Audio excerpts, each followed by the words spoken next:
امریکہ کی ایران پر مسلسل چھٹے روز بمباری شہری انفراسٹرکچر کو نشانے پر لے لیا۔ ایران کے کئی شہر دھماکوں سے گونج اٹھے۔ ایرانی میڈیا کے مطابق بندر عباس میں ریلوے اسٹیشن پر حملے میں 2 افراد زخمی۔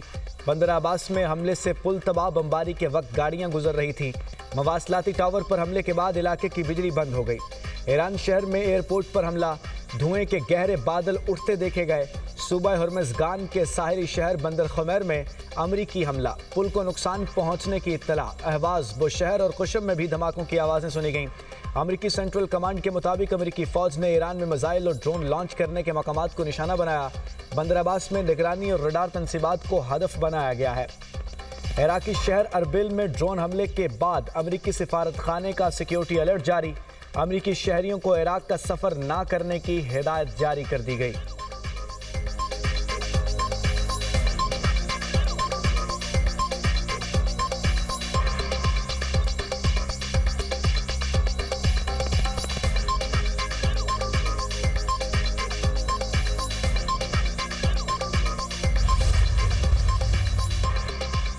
قطر نے ایران کے خلاف فوجی کارروائی میں شامل ہونے کی خبروں کو مسترد کر دیا۔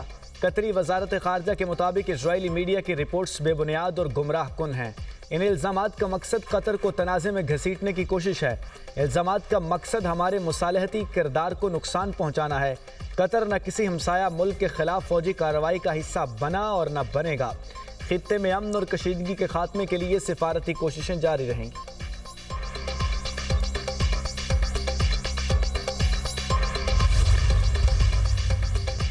کویت کا آج 32 ڈرون کامیابی سے ناکارہ بنانے کا دعویٰ۔ کویتی وزارت دفاع کا کہنا ہے کہ ایرانی حملوں کا ہدف ملک کی متعدد اہم تنصیبات تھیں۔ ڈرونز کو تباہ کرنے کے نتیجے میں ان کا ملبہ مختلف رہائشی علاقوں میں گرا، جس سے کچھ مقامات پر مالی نقصان ہوا۔ کویتی افواج قومی سلامتی کے تحفظ اور شہریوں کی حفاظت کے لیے ہر وقت مکمل مستعد اور تیار ہیں۔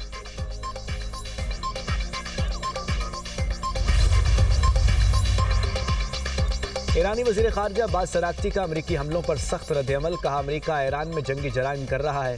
ایران نے عربوں کو اونٹوں کے دور میں پہنچانے کی دھمکی دے دی۔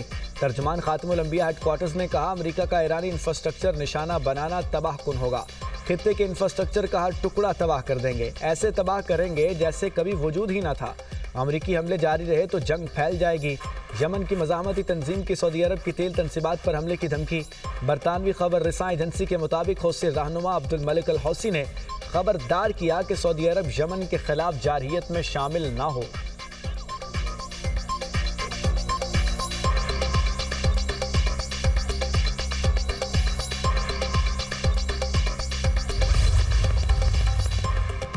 ایران کو اپنے کیے کی سزا بھگتنا ہوگی، ترجمان وائٹ ہاؤس کیرولین لیوٹ کی میڈیا سے گفتگو۔ کہا ایران نے آبِ ہرمز میں جہازوں کو نشانہ بنا کر ایم او یو کی خلاف ورزی کی۔ ایران پر حالیہ حملے ایم او یو کی خلاف ورزی کے باعث کیے۔ ایران کو آبِ ہرمز میں جہازوں پر حملے کی اجازت نہیں دیں گے۔ ایران مذاکرات جاری رکھے ہوئے ہے اور معاہدہ کرنا چاہتا ہے۔ ایران تقسیم کا شکار ہے۔ کچھ ایرانی رہنما معاہدہ کرنا چاہتے ہیں۔ ایرانی جہازوں کے علاوہ سب کے لیے آبِ ہرمز کھلی ہے۔ ایران کو کسی صورت جوہری ہتھیار رکھنے کی اجازت نہیں دی جا سکتی۔ امریکی فوج کبھی بچوں اور شہریوں کو نشانہ نہیں بناتی۔ میناب اسکول پر حملے سے متعلق تحقیقات جاری ہیں۔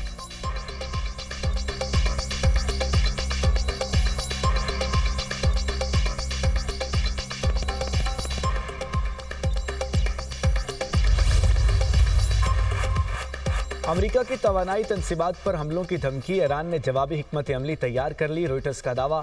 رپورٹ کے مطابق ایران کے بجلی گھروں اور پلوں پر امریکی حملوں کی صورت میں باب المندب بند کرنے کی تیاریاں۔ ایران نے باب المندب بند کرنے سے متعلق یمنی حوثیوں کو ہدایت کر دی۔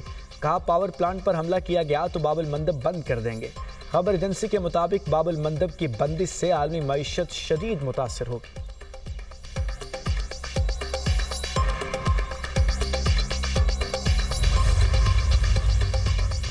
امریکہ نے پاور پلانٹس اور پلوں پر حملہ کیا تو پورے خطے کا انفراسٹرکچر تباہ کر دیں گے۔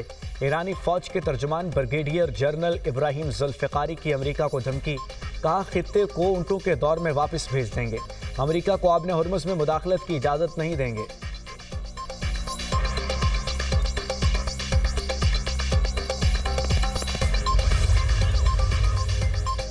ایرانی عدلیہ کی امریکی صدر ٹرمپ کے بیان کی تردید، کہا ایران کی جیلوں سے کسی امریکی قیدی کی رہائی یا تبادلہ نہیں ہوا۔ صدر ٹرمپ کے بیان کردہ تفصیل سے مطابقت رکھنے والا یا کوئی دوسرا امریکی رہا نہیں کیا گیا۔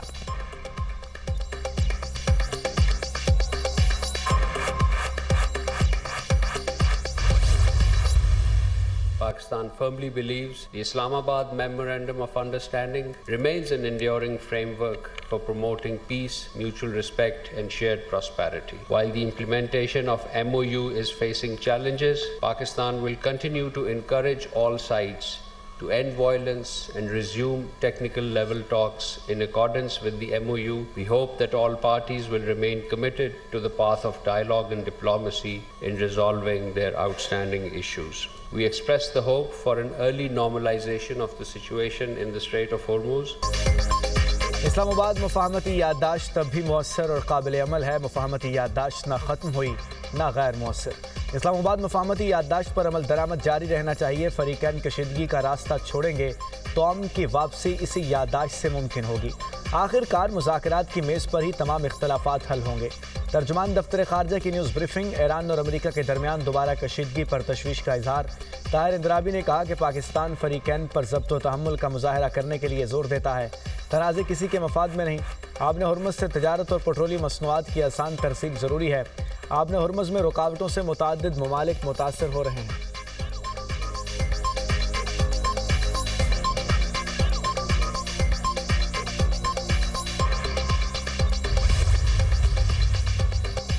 امریکہ کو ایران سے جنگ میں اب تک 150 ارب ڈالرز کا بڑا نقصان۔ سرکاری طور پر یہ رقم بہت کم یعنی تقریباً 30 ارب ڈالرز بتائی گئی۔ ایران سے جنگ میں امریکہ کے 14 فوجی اور اسرائیل کے 26 باشندے ہلاک ہوئے۔ امریکی زخمیوں کی تعداد 414 اور اسرائیل کے زخمیوں کی تعداد 7800 رہی۔ ایران کا جانی نقصان 1701 رہا۔ میناب سکول کی 157 کم سن طالبات بھی شامل۔ 26,500 ایرانی زخمی ہوئے۔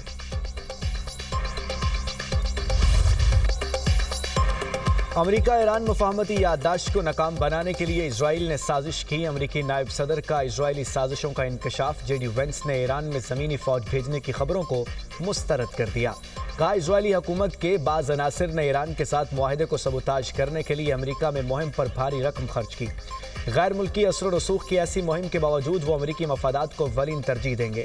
ایران کے ساتھ تنازع کا مستقل حل فوجی کارروائی نہیں بلکہ مذاکرات اور سفارتی معاہدہ ہے۔ امریکہ ایران میں حکومت کی تبدیلی کے لیے زمینی فوج نہیں بھیجے گا۔ ہزاروں فوجی بھیج کر حکومتیں گرانے کا دور ختم ہو چکا۔ ایرانی عوام اپنے نظام میں تبدیلی چاہتے ہیں تو یہ ان کا اپنا فیصلہ ہوگا۔ امریکہ کی ترجیح آبِ ہرمز کو کھلا رکھنا اور عالمی تیل اور گیس کے بلا تعطل ترسیل یقینی بنانا ہے۔ جو لوگ ایران کے ساتھ مذاکرات کی مخالفت کرتے ہیں وہ کوئی قابل عمل متبادل حل پیش نہیں کرتے۔ اسرائیل امریکہ میں عوامی رائے کی جنگ ہار رہا ہے۔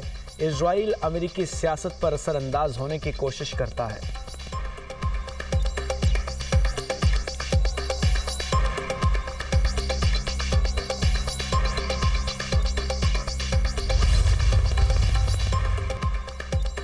پاک فوج ایف سی بلوچستان اور پولیس کا مشترکہ آپریشن شبان جاری۔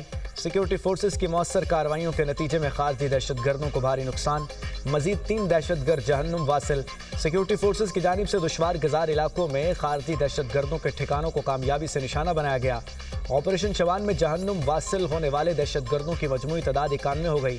5 جولائی سے اب تک آپریشن شبان اور دیگر انٹیلیجنس بیسڈ آپریشنز میں مجموعی طور پر 129 خارجی دہشت گرد جہنم واصل ہو چکے۔ آخری دہشت گرد کے خاتمے تک بلوچستان میں آپریشن شبان جاری رہے گا۔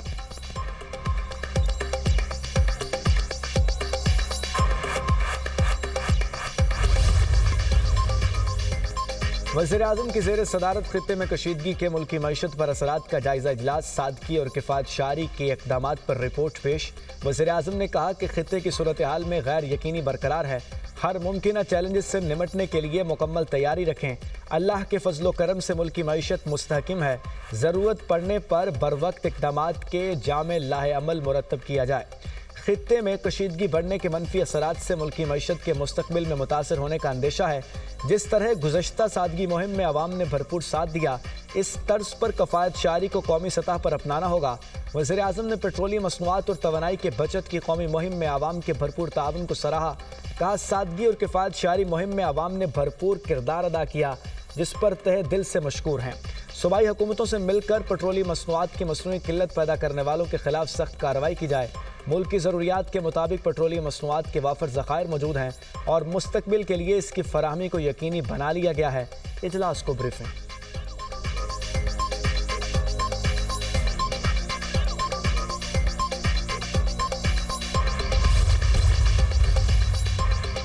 اسپین کے اراگون میں جنگلات میں آگ بھڑک اٹھی، 4500 ہیکٹر سے زائد رقبہ متاثر۔